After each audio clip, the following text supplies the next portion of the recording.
Hello, and welcome to another edition of Ask the Professor, a crowd-funded, crowd-driven feature where we respond to your questions on matters of history, political philosophy, popular culture, economics, all those things that concern us in our attempt to live well together as citizens, inhabitants of a common public space.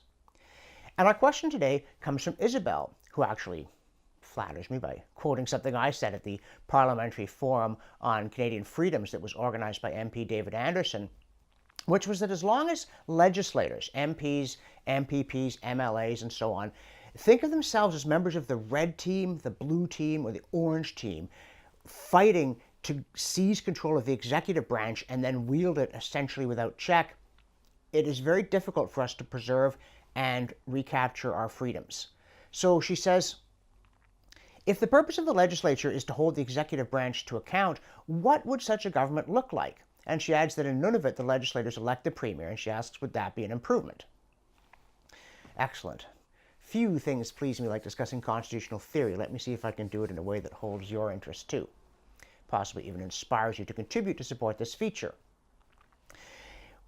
We have the benefit of a parliamentary system with deep roots in history, going back to Magna Carta and beyond.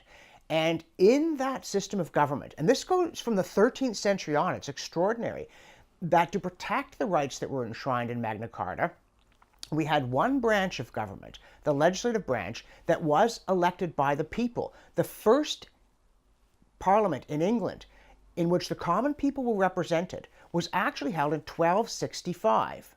And by the middle of the 14th century, by 1346, the Commons was sitting separately. By 1376, they were electing their own speaker.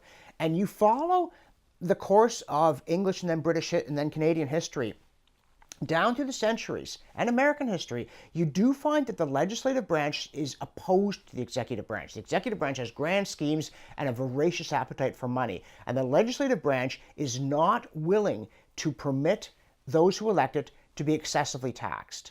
The promise of no taxation without representation goes back to 1297, before commons and lords and clergy even sat separately under Edward I.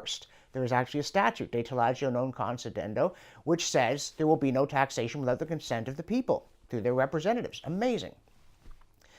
So there is this constant opposition and tension, and throughout English history, at least into the 18th century, kings and sometimes queens are forever trying to whittle away at this, to gain the ability to raise money without the tedious necessity of getting popular consent through legislators, and also to pass law without the consent of Parliament. Henry VIII comes very close to getting Parliament to agree that anything that comes out of his mouth is law, which was the situation even in places like France, to say nothing of horrendously ill-governed societies like Russia. But it was never possible to do it. It was never possible to break Parliament. And in the 18th century, the Hanovers made a dangerous attempt to seduce it instead, through perks, through honors, through outright bribery if need be, to reduce legislators to tame adjuncts of the executive branch. Maybe that even would have worked if it weren't for the American Revolution, but it failed.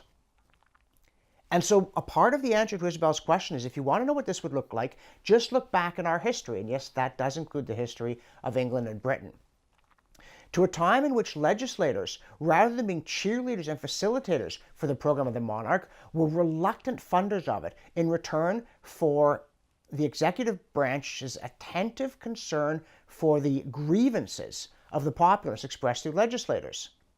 And in those days, there was very little of what we would call legislation. If you look at most of the statutes that were passed by parliaments until quite recently, they look like regulation or municipal affairs. They deal with a particular bridge being built or something along those lines. They do not consist of grand schemes for the reorganization of society.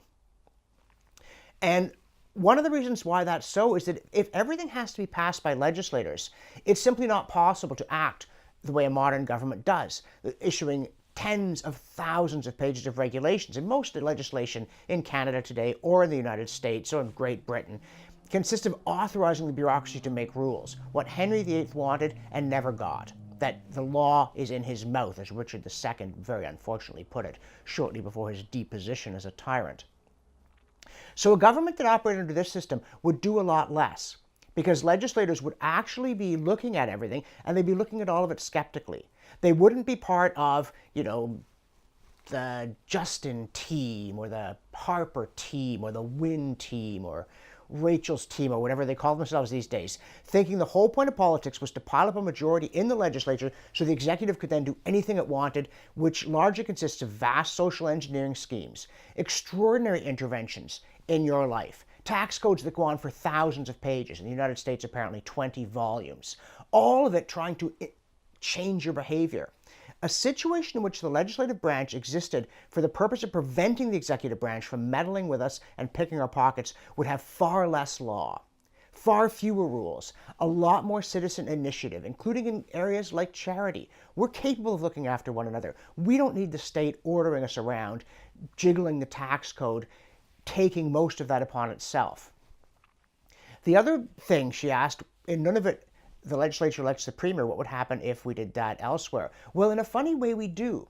Because a legacy of the traditional system of liberty under which Canada was created, remember in 1867, we got a constitution similar in principle to that of the United Kingdom, at a time when all levels of government in the UK took perhaps 10% of GDP in taxes, and in which ministries, executive branch government, cabinets, regularly lost votes in the House of Commons and were sometimes replaced without even having an election because MPs were independent.